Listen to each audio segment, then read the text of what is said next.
Hello and welcome to the Arc Woman podcast. This is an exploration of womankind. Here we discuss what it is to be a woman in the modern world while utilizing ancient and modern modalities in tandem to create a bounty of health for the body, mind and spirit. Hi everyone and welcome back to the Arc Woman podcast. It has been a minute. I'm really sorry it has taken me months to get back to this space and upload an episode, but I've been traveling. In this time, I've released a Copper IUD Cure Masterclass, which we'll be talking about and will link beautifully with this podcast. I've also released a chart for women's pregnancy nutrition, and I've also worked on a course for teaching women how to heal their hormones after they've stopped hormonal birth control. So I've been very busy. There's a lot of releases coming. I've done a few other podcasts on other people's platforms in this time as well, so go have a look for them. I've also just been having the most fun, so sorry I've been away, but today we are going to be talking about copper IUDs, and this is something that is controversial for lots of different reasons, and it's also something I just don't feel we talk about enough. And the reason why we don't really talk about it that much is because there's very limited research. And when we actually think about research, who's going to fund the research? And very often the people who have the most money, or the corporations that have the most money and the most incentive to pay for research studies, are pharmaceutical companies, and they make a lot of money out of contraception, and they have been making a lot of money out of this non-hormonal form of contraception, the copper IUD, since the 1960s. So there's a lot of incentive for them not to do lots of research. So, you know, the copper IUD masterclass I've pieced together has been pieced together by lots of different research studies and understanding of the complex interactions between different body systems and how minerals impact each of them. And we will be going into a little bit of that here. I'm not going to be taking a deep dive as I would in the masterclass. I really would recommend, if you are on the copper IUD and you have any of the symptoms that we're going to be talking about in this podcast, to probably go and watch that, as that's going to give you a way better understanding of how the copper IUD and copper itself can impact a woman's cycle. So let's get started on just this podcast. It's just going to be a very basic understanding of what the copper IUD is, what it does, how it impacts the hormonal systems, and, you know, just some free resources for how you can get started on like what labs you can do, what hair mineral analysis you can do, what to look out for in your labs, as well as some supplements and organs to support, and maybe some nutritional guidance as well, just to get you started. If you're just new to this, you've been having symptoms for a really long time with your copper IUD and you just don't know where to go, this is for you, because there just is very limited understanding and information out there, just because it is controversial, because we don't have that much studies about it, and we also have, you know, the copper controversy I should say, in, you know, the health and wellness community, which we'll talk into. So let's get into it. So copper is essential. It's a trace mineral. It's essential. We don't produce it in the body, so we need to get it from food. So copper plays a crucial role in the formation of red blood cells, collagen synthesis, and the functioning of our immune system. It also supports iron absorption. So we can't have any iron absorption without copper. We really need copper around, also for the production of red blood cells. So really important just for our for our circulation and our blood system. It's also an antioxidant, so it acts as a cofactor for antioxidant enzymes and helping to protect the cells from oxidative damage, which is interesting because if we have too much copper, it can do the opposite and produce lots of oxidative stress and act as an oxidant itself. But we will talk about that later in the episode. So how can we find this in food? So good dietary sources of copper include shellfish like oysters, organ meats, especially things like beef liver. So if you have estrogen dominance or you have copper IUD and you have all of the symptoms of, you know, estrogen dominance and maybe a little bit too much copper, then you probably shouldn't be having things like organ meats and oysters that are really rich in copper, which we'll talk about. Whole grains that have been fortified with copper or already have high amounts of copper. Nuts like cashews and almonds are the highest, and seeds seeds like sunflower seeds are also really high in copper. Some beans are high in copper as well, and dark chocolate, so cacao. So I'm really sorry if you're a big cacao drinker like I am and you don't seem to be that good at digesting copper. Cacao is not a good one for you. But copper is beautiful, and we need it for about 18 different, around 18 different enzymatic reactions in the body. And you're probably thinking that's not a lot, but when we think about it, we have trillions of cells who are all needing this one trace mineral to activate that reaction. And when we think about minerals like copper, they are the spark plugs of our body. They start reactions. We can't have enzymatic reactions without them. So we need to have a good balance of them. And copper, we only need a little bit of it. Whereas, other minerals like magnesium is not a trace mineral. We need so much more magnesium than we need copper. And generally, I feel like we are exposed to lots of copper in our environment, and we're also exposed to an estrogenic environment as well, which can play into copper and how much copper we have in our body as well. So that's just kind of a foundational understanding of copper, so you can move forward. Let's talk about some copper IUD history, which just some trigger warnings. The history of all women's hormonal contraception and intrauterine devices is just dark. So if you are squeamish, just don't listen to this bit because it can be a little bit dark. So the invention of the first copper IUD, or the first IUD dot, was made out of silk worm gut by a guy called Dr. Richard Richer in the 1900s. So 1900. So, over 100 years ago, this guy thought it's a great idea to make an IUD from silkworm intestines and insert it into a woman's uterine cavity. After that, this design was improved, and they decided to make it out of silver, and silver was a little bit more effective. And then in the 1960s, a doctor called Dr. Howard Tatum found out that if he added copper ions to this silver plating, or to the silver IUD that was being inserted inside of a woman's uterine cavity into her uterus, that it was way more effective. So, only 6% of women who had this copper IUD fell pregnant. So at that time in the 1960s, that was a pretty big deal. Around this time, that's when the first birth control pills were occurring in Puerto Rico as well. So this was great because it meant that we have this option immediately that didn't really necessarily need to go through drug trials because it was non-hormonal, that women could use immediately. There is a lot to say about this, though. We can't talk about the copper IUD and intrauterine devices without talking about the women that they experimented on. So they experimented on Black, Hispanic women. They also experimented on Asian women. So these are women, mostly in the in United States of America, who had low socioeconomic status. So they kind of had no choice. They didn't want to keep having children, so they already had this incentive to want to try out this intrauterine device and be in a clinical trial for this intrauterine device. But how they were tested on is absolutely deplorable. The first iterations of the copper IUD, of any IUD, I should say, included taking out parts of the cervix, cutting out parts of the cervix because it was too hard to insert these IUDs. And you have to keep in mind as well, general anesthetic and painkillers were never wasted on women. It was thought of that women gave birth, they can handle more pain, and so they inserted these intrauterine devices without any painkillers, without any general anesthetic. So we will read through a few stories women have told me about how painful it was to have the intrauterine device put into their uterus. Now, can you imagine how painful it would have been back then when they were cutting out parts of the cervix, and this was done on marginalized women? So we have to talk about that. We can't talk about women's health without talking about race, and we can't talk about women's health and contraception without talking about race and how it marginalized, Black women, Asian women, Hispanic women way more than white women because they just weren't in groups of people that were earning less money. They, didn't have so much of an incentive to seek out contraceptives as these women did, So the pharmaceutical industry really took advantage of and traumatized these women.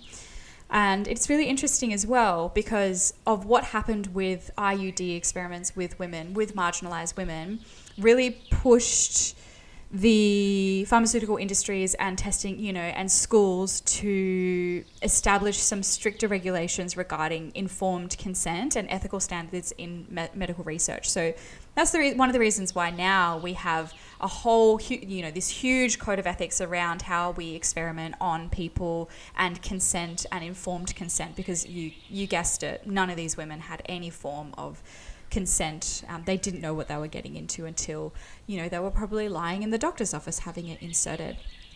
Okay, so that's the history of the copper IUD. And, it has been improved over and over and over again to a certain degree, but I have read some studies that have said point blank that it has not been improved in retrospect of what symptoms it causes. So there's a new one which is kind of like a tiny little ball, and it has balls of copper on it, and it's really, really, really small, and it kind of floats around in the uterine cavity.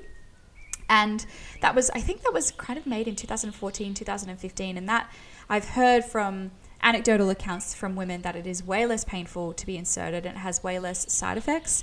But the copper IUD and how it works, it's going to cause problems just by its design. So let's go through how the copper IUD works. So it creates an inflammatory environment. That's its main baseline of how the copper IUD functions. So the copper IUD creates a local inflammatory response in the uterus, which plays a significant role in preventing implantation of a fertilized egg and reducing the likelihood of pregnancy. So it inflames this area. When we're talking about inflammation, we're talking about the immune system. Inflammation is a mechanism used by our immune system as an inflammatory response, as an immune response. So it creates this inflammatory response in the uterus because we have white blood cells in the uterus and they are reacting to this exogenous mineral, copper. What are you doing here? And it creates this inflammatory response, and it stops anything from being able to, dig into this beautiful endometrial lining and creating a pregnancy. It also has a pretty huge effect on cervical mucus. So if you know anything about cervical mucus and fertility awareness method, it's incredibly important for pregnancy. So if you don't have good cervical mucus, the chances of you falling pregnant are very, very low because, your egg white cervical mucus around the time that you're fertile. So, your stretchy egg white estrogenic cervical mucus. This is impacted negatively with women who are on the copper IUD or have the copper IUD inserted. So copper ions released from this IUD alter the properties of the cervical mucus. It makes it thicker and way less hospitable to sperm, which affects its motility and ability to reach the egg. So it just stops the sperm from being able to be motile. And research indicates that the presence of copper in cervical mucus negatively impacts sperm motility, so stops them from being able to move throughout the environment and reduces the chances of fertilization.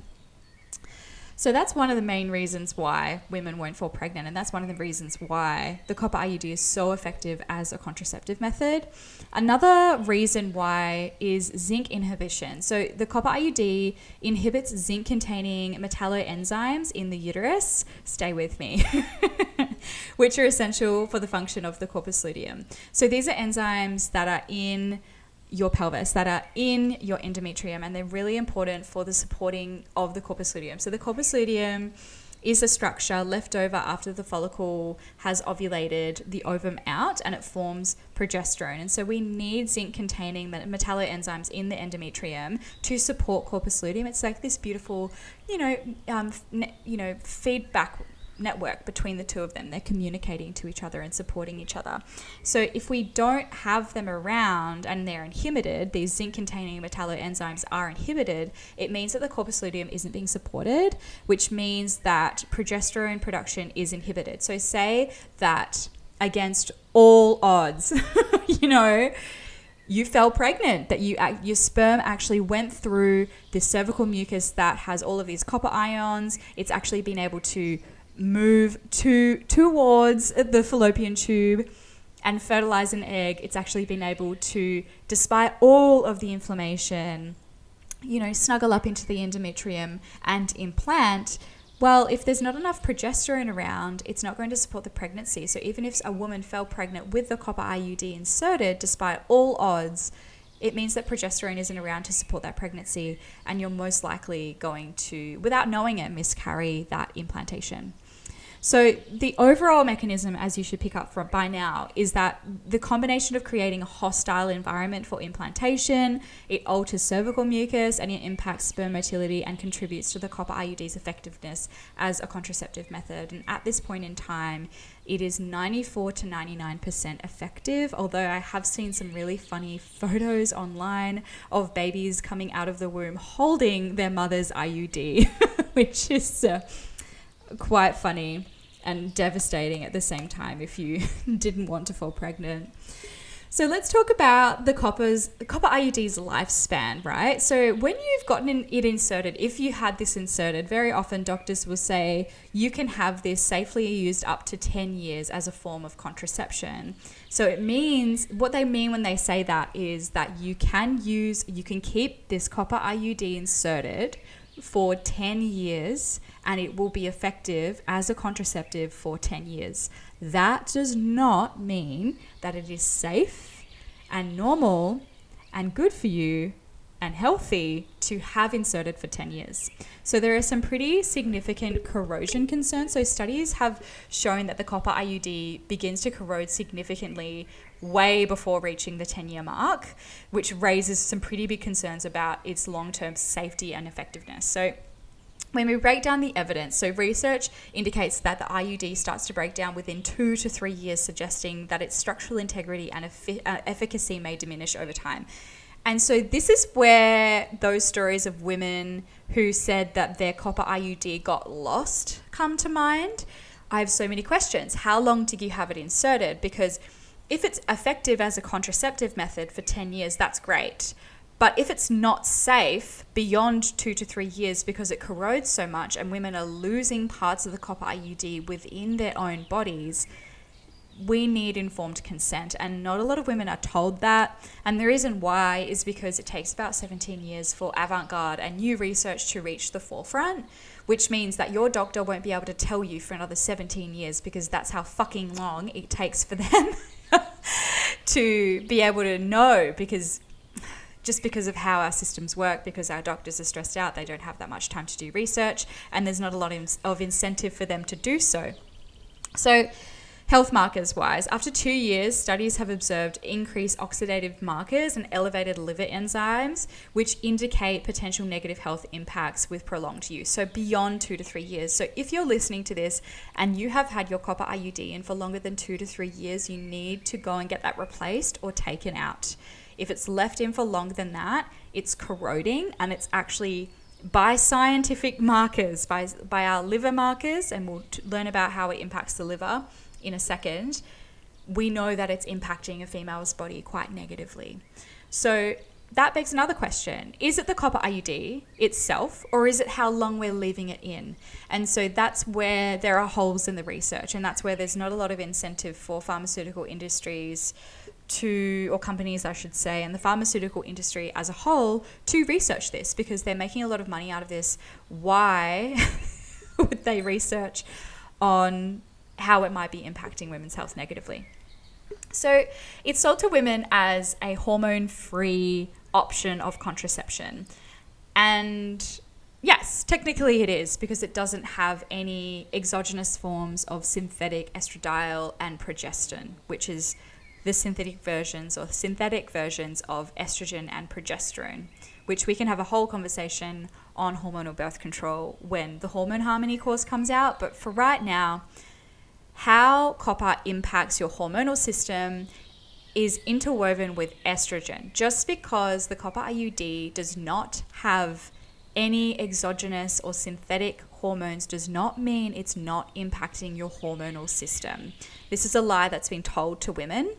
And it's something that I really believe that doctors who are prescribing copper IUDs believe. I don't believe that anyone in this industry is insidious. I just believe in ignorance. So let's go through how copper impacts our hormonal system, specifically how it impacts on estrogen. So copper can bind to hormone receptors, and I've said this on my Instagram posts and TikTok posts before, and I've had a bunch of people say that's false, that's not true. But unfortunately, there is quite a lot of scientific literature that shows that copper ions can bind to estrogen and progesterone receptors.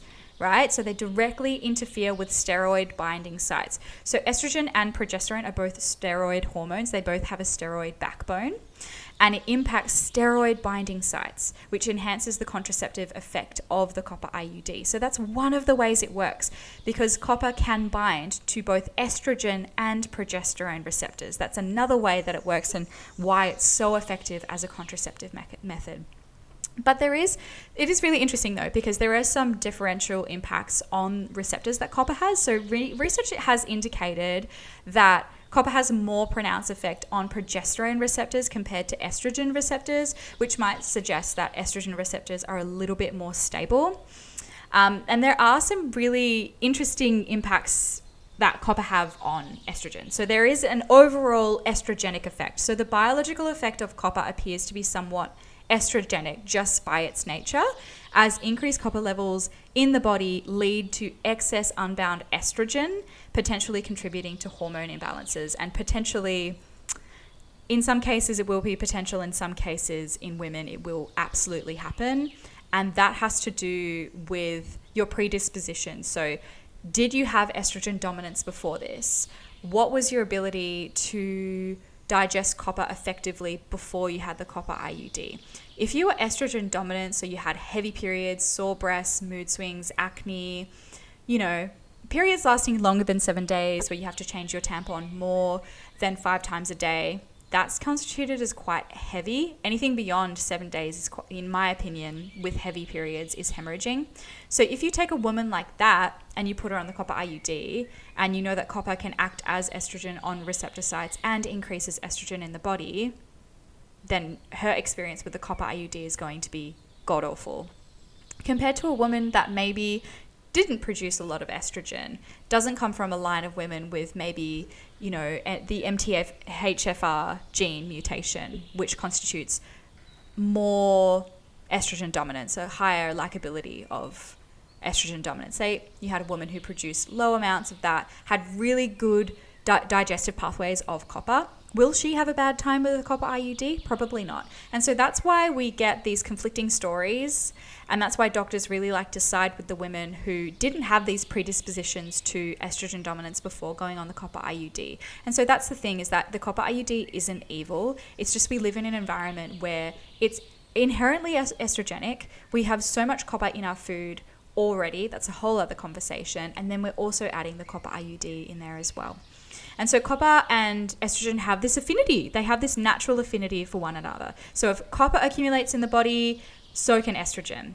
And the reason why this occurs is, one, also, we've previously said multiple times, copper can bind to estrogen receptors and therefore act as estrogen in the body, which can lead to estrogen dominant symptoms, even if you have normal, labs of estrogen. It also blocks phase 1 and phase 2 digestion of estrogen in the liver, which means when you're on the copper IUD, you're ovulating, so you're already producing estrogen. Say you have this copper as well in your body and it's stopping it from digesting, it's going to lead to excess copper and excess estrogen. They both hang around in the body and can cause a lot of problems as well. There is an element of inflammation and estrogen dominance as well. So the interaction of copper ions with hormone receptors may contribute to inflammation and excess estrogen levels. So this is where we're talking about that affinity and how they can each, when they're put together, estrogen and copper can make things worse. When we're increasing estrogen as well, we also have to think about how it's going to impact on progesterone production. So elevated copper levels in the context of an IUD can impact the formation of the corpus luteum, as we said previously, which can lead to inadequate progesterone production, further complicating hormone imbalance. So this means it makes the imbalance even worse. We have less and less and less progesterone, and we have more and more and more estrogen. Another point that's really interesting is that there is some science that shows that copper does lead to some changes in gene expression when compared to the IUD group that did not have copper within the IUD. So they compared a hormonal IUD and a non-hormonal copper IUD. And what they found was that copper altered 19 genes involved with endometriosis pathology and others related to gynecological disorders such as preeclampsia and infertility. So it changed genes in the endometrial lining. And in the conclusion of that study, I found it really interesting as well. They said that there was no way to know that a woman's periods and whether these genes were going to change back naturally after the copper had been naturally digested in the body and the copper IUD had been taken out, or those genes are permanently altered, which I think is really interesting. They also found that copper was visually accumulated in the epithelium of the copper concentration of tubal tissues, so in the fallopian tube. So in this study, in the copper IUD user group, the accumulation of copper may be associated with earlier observations of morphological changes and infiltration of inflammatory cells observed in the fallopian tube. So put in English, what that means is that women with the copper IUD had far more inflammation and far more copper accumulation in the fallopian tubes, which brings up questions around, does it impact fertility over the long term? There is very limited data, very, very limited data on this. But what I did find is that it did decrease fertility rates in women, specifically of African American or African descent. It didn't really seem to have any impact on Caucasian, Asian, and there is very little research on women from South America. So this brings into question genetic lines and your predispositions before getting this. So there is already a predisposition for women who are Black to have more endometriosis and higher propensity for estrogen dominance, which makes sense because if they have a copper IUD, copper can act as estrogen, blocks its digestion. They have this affinity for each other. It can worsen these things as well. But overall, what they did find with all women is that it increased this inflammation in the fallopian tube, which may, theoretically decrease fertility perhaps in the short term, although there needs to be more research in how it can impact long-term fertility. So, what are the symptoms that women experience with the copper IUD? I have hundreds, perhaps even thousands of women's comments on my reels about the copper IUD, which have been just very inflammatory because there's two sides to it. There's the women who have had an awful time and there are women that have had a great time. And if you're listening to this and you have a copper IUD and you haven't had any negative symptoms, I'm so happy for you. I don't want anyone to have negative symptoms. I'm only talking about this because women feel completely gaslit by the pharmaceutical and medical industries into believing they're absolutely nuts for having these symptoms. I'm just going to go through a few of the comments that I have had on these posts and read through so you can have an idea anecdotally of what women are experiencing. So I had the copper IUD for 10 years, loved it. The last couple of years, my periods became heavier. The year after, my periods were insane. Flooding, crazy clots, painful periods. I suspect estrogen dominance. There's another one here saying, I was extremely depressed and suicidal on the IUD. Personally, I felt like a total bitch and depressed on the implant. I didn't feel right in the pill and was crying about the copper IUD. Still wouldn't work, but actually was the best contraception for me. So that's great. That worked for that woman. And then right after her, someone else has commented, I had one. I was fucking miserable, which really sucks. I had the copper IUD for 3 months, had completely awful periods. My moods were horrific. I had an episode where I thought about suicide and I knew something wasn't right. I couldn't believe how excruciating insertion was. I felt so bamboozled by everyone at the clinic telling me it was a pinch. I went from having 4 to 5 day manageable periods to spotting for 2 weeks prior, 8 to 9 day heavy flow days and PMS symptoms that made me feel insane. I felt lethargic, weak. My skin was paler and I could feel when I lied on my side or bent over at the waist, I think that she's saying that she could feel it in her pelvis. She could actually feel her IUD kind of lodged in her and she could feel it when she was moving around in her body. I couldn't believe the relief when I got that damn thing out. I'm still dealing with issues 6 months later. I felt so gaslit by doctors while I was on the coil. I had pain every week, one during my cycle for 2 years. I was convinced I had a cyst because the pain was so unbearable and they kept telling me there was nothing wrong. Then I got recurrent thrush and BV back to back and I can't remember for how long. I finally said enough is enough and had it removed. They said the removal would be like a dry tampon being taken out. I've never felt pain like it and immediately sobbed.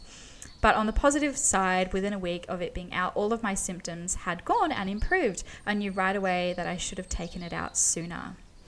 I had it when I was 17. I always wanted to avoid hormonal. I was also vegan, and I think it added to the estrogen dominant symptoms. My periods would last 10 to 14 days every single month, and doctors told me that it was normal. After 2.5 years and 6 months reintroducing red meat, they finally began to be 5 to 6 days was definitely not normal. I could go on and on. There are thousands of these. And so let's go through the symptoms, right?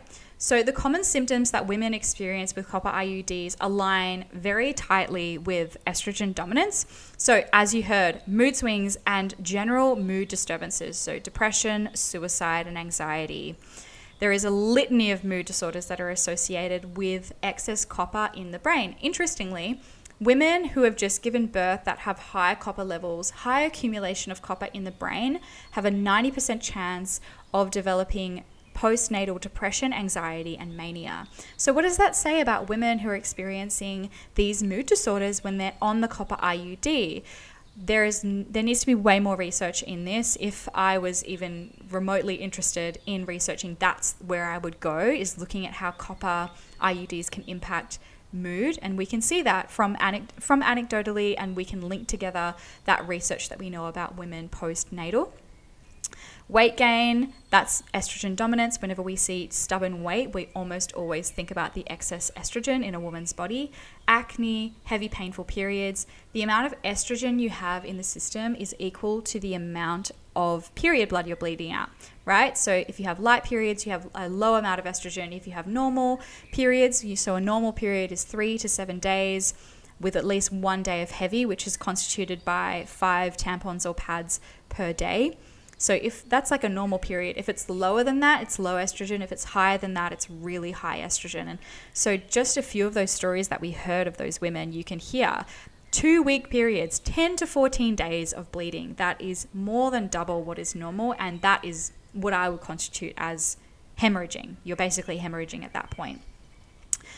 So there's so much blood loss with this as well, that women who have these really long, heavy, clotty, painful periods are almost always going to be looking at some type of iron anemia.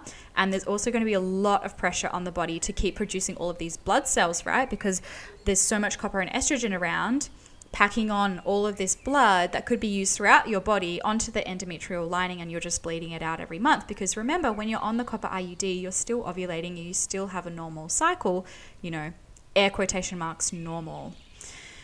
Okay, so there's a 2009 study that showed that in nearly 2,000 women who had copper IUDs for the first time, suggested that it can make you lose 50% more blood during the period than when you're not on a copper IUD.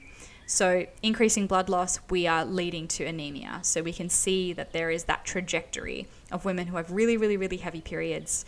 And there is studies there. So if anyone is out there saying, my doctor is saying that there is no science, there is really solid science showing that copper IUDs increase your period blood loss every single month, and how it can lead to things like iron deficiency anemia. So there's also a lot of questions around ovarian cysts. I couldn't find a ton of research, which, no surprise, there's nothing direct. But the research that I did find on the copper IUD and how it can impact our hormones is that it can also increase androgens. So about 5 million years ago, testosterone formed from estrogen. And so in the body, estrogen is a precursor for testosterone, can be a precursor for testosterone. So our body can convert estrogen into testosterone. If you have excess estrogen around, the copper IUD can also create this inflammatory environment, which means you can increase your androgens, your male hormones, testosterone being one of them, and it can also lower progesterone. So this can also cause weight gain. So weight gain doesn't necessarily have to do much with this exactly, but that just shows that this person is estrogen dominant. That also shows that you might also not be ovulating every cycle because you have such high androgens. So if you're on the copper IUD and you're seeing any male pattern baldness, so if you're seeing thinning hair in the middle of your head, if you're seeing any excess acne around your chin specifically, or like along your chin line and around your mouth, if it's sick, if it's like quite inflamed and red, if you're seeing any excess hair growth, then that's a sign that you might have to go and get your androgens checked. And there is some science to back up that the copper IUD can increase your androgens.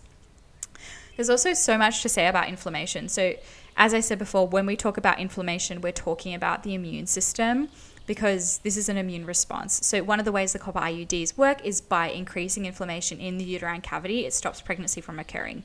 But excess inflammation that you can test with things like CRP and oxidative stress is really harmful. So chronic inflammation is basically the backbone of pretty much all disease. So we have to remember that 80% of our immune system resides in the gut. And so if we have had all of this inflammation, it means we're going to be having lots of inflammation in the gut. And I have seen in my clinic, spoken to a lot of women, heard a lot of stories of women who have been on copper IUDs for a long time, who actually start to get bloating and even food reactions. They start to get gut problems. They start to get, suddenly they can't eat dairy or gluten, where it really wasn't a problem for such a long time. And I wouldn't even really be surprised if women who had been on copper IUDs for long periods of time have developed autoimmune conditions, because autoimmunity resides in the gut, because the immune system resides in the gut, right? If you consistently have this highly oxidative stress, if we have all of this CRP around, which is a liver marker for stress and inflammation in the body, then this pertains to more chances of having autoimmunity. We know with, hormonal birth control pills, they can also increase the copper in a woman's body, which is a whole other conversation. There is no research to this point connecting any copper excess in a female body with increases in chances of autoimmunity. Number one, because we don't really have that much research on copper IUDs. Number two, there's not that much research on women's bodies. Number three, there's not that much really good research on autoimmunity. It's just kind of getting started. So watch this space. It would be interesting to see research about that. There is a really big hole in the research sphere around copper IUDs and generally how copper IUDs impact women's health and the immune system. So you're probably thinking we've been talking now for close to 40 minutes now. You haven't said the two words, copper toxicity. So copper is very controversial because there's one camp that believes 100% that copper toxicity is widespread and everyone is copper toxic, and you can have, it's really easy to get copper toxicity, right? And the other camp says that no one is ever copper toxic and we need way more of it. And so if you've been researching copper toxicity and copper IUDs, you've probably come across this, and it's very, very, very confusing. If you're coming across anyone who is 100% one way or the other, they probably don't have a degree in health science. They probably... if you're going to become really polarized about a mineral and make this mineral so controversial, you don't really understand its function in the body. So I'm just going to explain a little bit around copper excess versus copper toxicity and what copper toxicity is and how likely it is that you have it. So just to so we have an idea of how much copper we are actually exposed to when we have the copper IUD. So the copper IUD's average release rate from T-copper, which is 200ths, which is a type of copper IUD, which most women have, is 43.8 micrograms per day, which is a really small amount. So 43.8 micrograms per day. Just to put this into perspective, if we're thinking about eating something like beef liver, which is super rich in copper, so if we have like 1 ounce of beef liver, we're going to have around 4 milligrams, which would be 4,000 micrograms of copper, right? So you're probably thinking 43.8 micrograms per day is an incredibly small amount. How can such a small amount of copper, that you could probably say that can be included in our daily intake of copper, right? How can that be causing so many problems? So, and this is where we have problems and limitations in research, and this is where I'm theorizing. The difference is, at least how I think about it, is that when we consume copper, it's bound to an enzyme in our digestive system called ceruloplasmin. And this basically stops it from running around the body, connecting to receptors like estrogen and progesterone receptors. It stops it from accumulating in the liver and blocking estrogen digestion. It basically holds it in place until the body signals that it needs it, and then takes it in the blood system to where it needs to go, so copper can carry out its mineral duties, acting as a spark plug in the body and starting enzymatic reactions. But if the copper IUD is leaching copper into the body and it's not being bound to ceruloplasmin in the digestive system because it's not in the digestive system. Is there a difference here? And I think there is, right? Because it doesn't really make sense for women who have such a small, a tiny exposure to copper every single day to have such a litany of negative experiences. And I think this is the crux of the copper toxicity, copper excess, or too little copper kind of controversy. Is it bound to ceruloplasmin or not? It's unbound or bound copper, right? And that's the key. So copper toxicity can occur. I'm not going to say it doesn't occur. It occurs, but in very extreme cases. Even the worst cases of excess copper that I've seen in my clinic, I wouldn't even classify as copper toxic. I think it's really unethical to just be throwing around copper toxic. If you have excess copper, it does not mean you have copper toxicity. When we're talking about toxicity of any mineral, it's a really extreme case, and we're talking like emergency room, maybe being hospitalized. This isn't a treat at home type of situation. So if you see anyone throwing around copper toxicity and talking about it willy-nilly like they know everything about it without talking about ceruloplasmin, without talking about the digestive system, without talking about how much copper we're actually supposed to have in our systems a day, how it's transported, how it's stored, what type of implications it has on different mineral stores in the body, they have no idea what they're talking about. You just need to be very, very careful with people in this industry and people talking about copper. So I don't necessarily think that copper can cause toxic levels of copper. So the copper IUD can cause toxic levels of copper. I think the symptoms are real, but I don't necessarily think they are just from copper. I think it's this affinity it has with estrogen and how we have this inflammation and we have this estrogen dominant state that the copper IUD creates. And that's what's creating all of the symptoms. It's all of them together. So say you have all of these symptoms. You're like, yes, I have mood swings, depression, anxiety. I'm experiencing weight gain. I'm experiencing some androgen lifts. I am experiencing really, really heavy periods. Then you might want to go and get some things tested. I always say before you treat anything, especially if you have excess copper, you want to make sure you're getting tests done and you want to make sure you're doing things at the right time. I generally say with the birth control pill and hormonal birth control, it's best to do your care before you go off the pill. With the copper IUD, if you have excess copper, it's probably best to take it out sooner rather than later. So how do you know if you have a copper problem? So get your labs done. They will tell you exactly what's going on so you can have a clear guide. Please just don't assume that you have copper toxicity or you have excess unbound copper because you have symptoms that relay over what I've just spoken about and a few of the women's stories I've just read out. You can't just assume. Please go get your labs done, especially when we're talking about things like minerals. It can be really tricky to treat mineral imbalances and excess minerals and say maybe your problem was too little copper and you've treated yourself for excess copper. You've gotten yourself into a really problematic space. So please do your tests and work with someone. Don't just do this alone.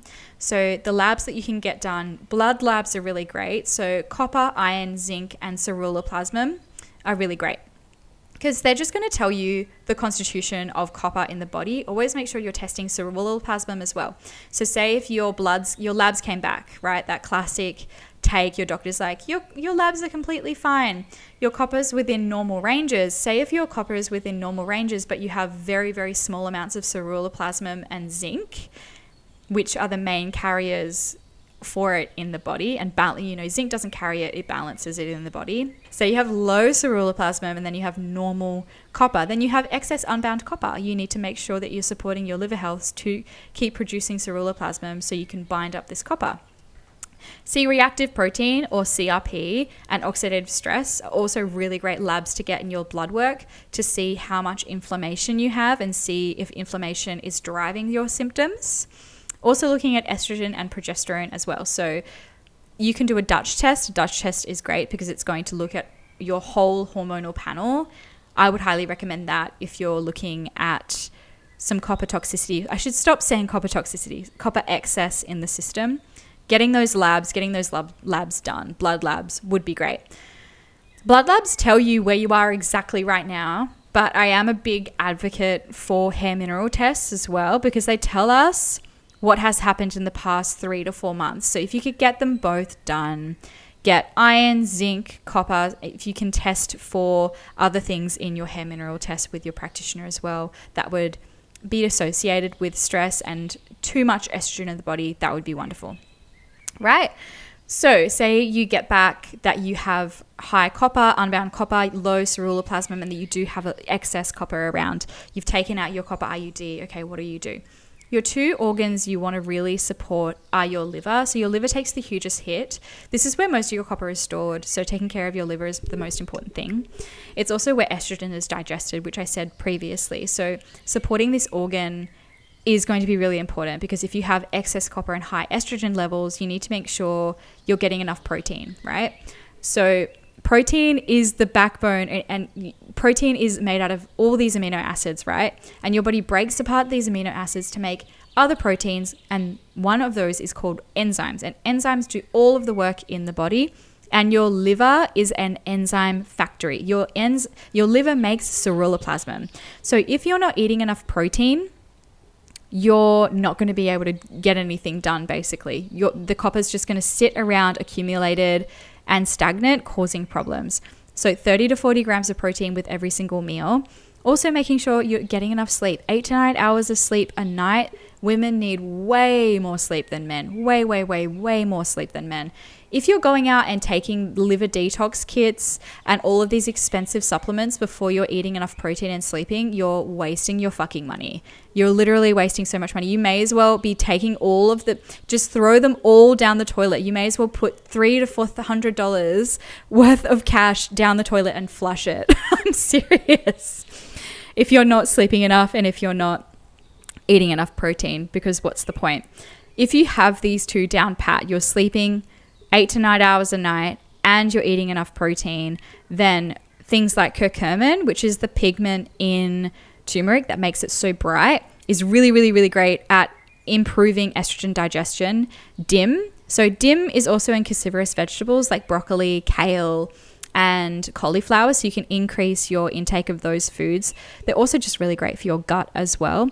That opens up the detox pathways for estrogen. Both of those supplements would do great. And vitamin D. Vitamin D is so important for supporting your liver.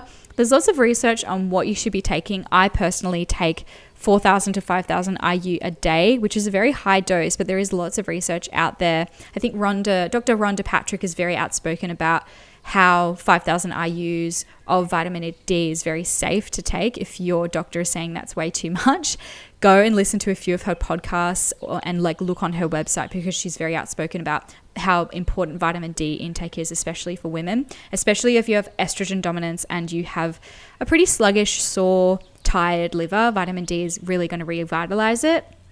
Vitamin D also helps carry hormones around the body and acts as a hormone in the body as well. So we need to be eating a lot of vitamin D rich foods. So if you wanted to supplement vitamin D, you can get it liposomally. You can get, vitamin D and K2 together, which is a really great formulation, or you could be taking it in cod liver oil supplements, which I take.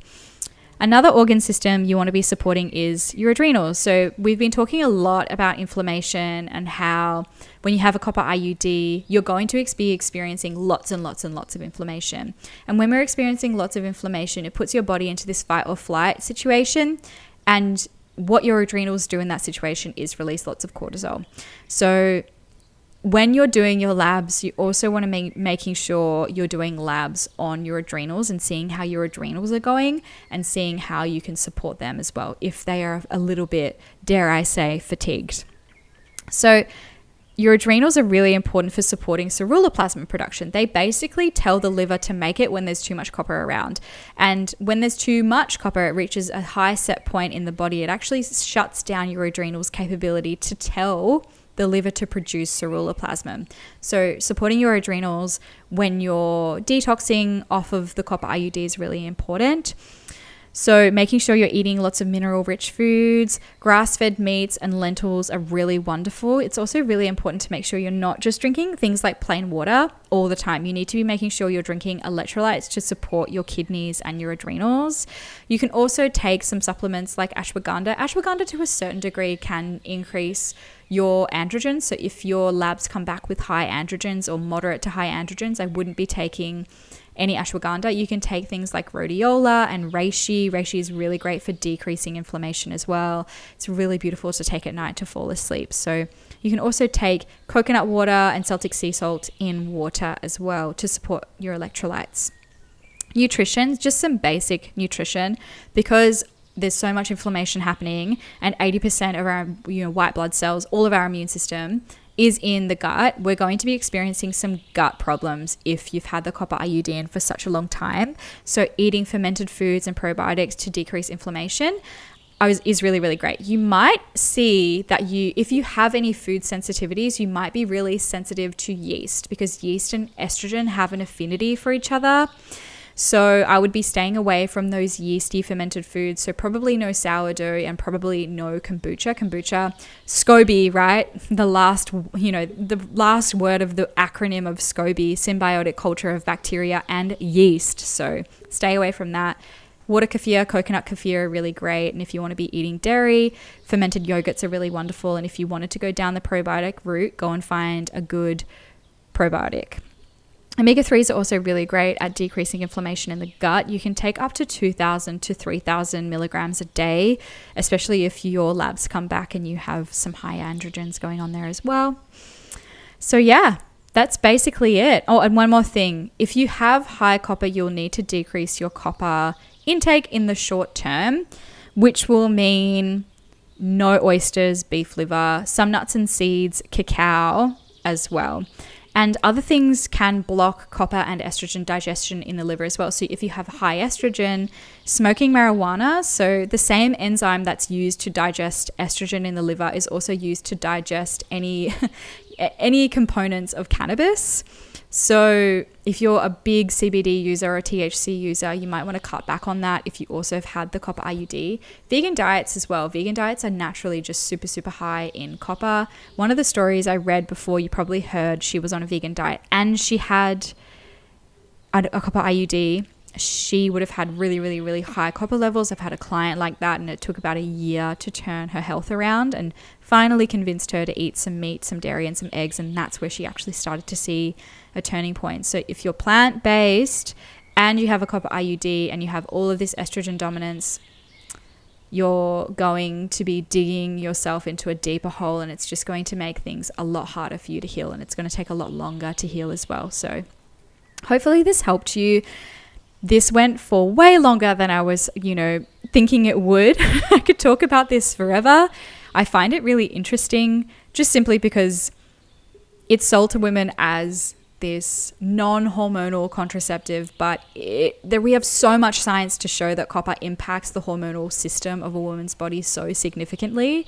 I think it's a fucking joke that, doctors are still peddling this when there's lots of science to back up that isn't necessarily the truth. I also want to say as well that copper IUDs can be used safely. As I said before, if you're a woman that doesn't have the MTHFR gene, if you have low estrogen, your periods weren't super heavy, it can be used safely, and it can be used safely for up to 2 to 3 years.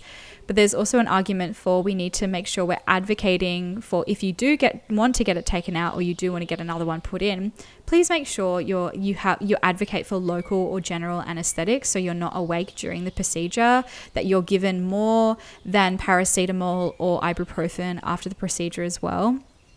So yeah, advocate for yourself. Send this to your doctor. Do more research on the copper IUD. Start talking about it, because I think the more that women talk about their experiences and stop normalizing this dysfunction, we'll actually start getting more research papers done on these very, hopefully not so niche things and topics to do with women's health. This leads me into the Copper IUD Masterclass. If you thought this was interesting, the Copper IUD Masterclass goes for over an hour. It goes into the specifics of how copper impacts the systems of the body. even more so than I did in this podcast. It's only available on my website, and it's available whenever you want it. It's there. It gives you very direct instructions for what hair tissue analysis to get, hair mineral tissue analysis to get, what labs to order, what supplements to take, what foods to eat, what herbs to take. It gives you a very, very, very clear protocol and action plan for how you can act and how you can heal your body after the copper IUD. It's called the Copper Cure. I highly recommend it. I made it because I had so many clients coming to me after I started to talk about the copper IUD. And it's a lot to book in with someone with a naturopath or a nutritionist or a dietitian. It's about, you're looking at about $180 to $220 to talk to them for an hour. The masterclass is $50 Australian. I just wanted to make something really cheap. So if you didn't want to spend a lot of money and it just starts to add up, that there is a resource there, that there is a lot of science behind it. There's lots of resources there at the end. There's lots of references at the end of it. So you can look at those references and you can look at those research papers and all the science and take it to your doctor and advocate for yourself if need be. Or if you're just interested in it, just wanted to make a resource for women that was accessible, basically, just because I care about y'all. Want everyone to be okay. If you've experienced some negative consequences after the copper IUD, I'm so sorry. If you've been gaslit, I'm so sorry. I believe you. There's women out there who believe you as well. Just want to send all the love to you. I hope you'll heal your body. I hope this resource, if you can't even afford the Copper IUD Masterclass, Copper Cure Masterclass, that this podcast was able to help you in some way and guide you in some way. But thank you so much. Next week, I am going to be interviewing an amazing psychologist, Carly Hargreaves, and we're going to be talking about ADHD and women's health. So stay tuned for that. Otherwise, thanks for coming, and I hope you have a beautiful night, morning, evening, afternoon, whatever's happening.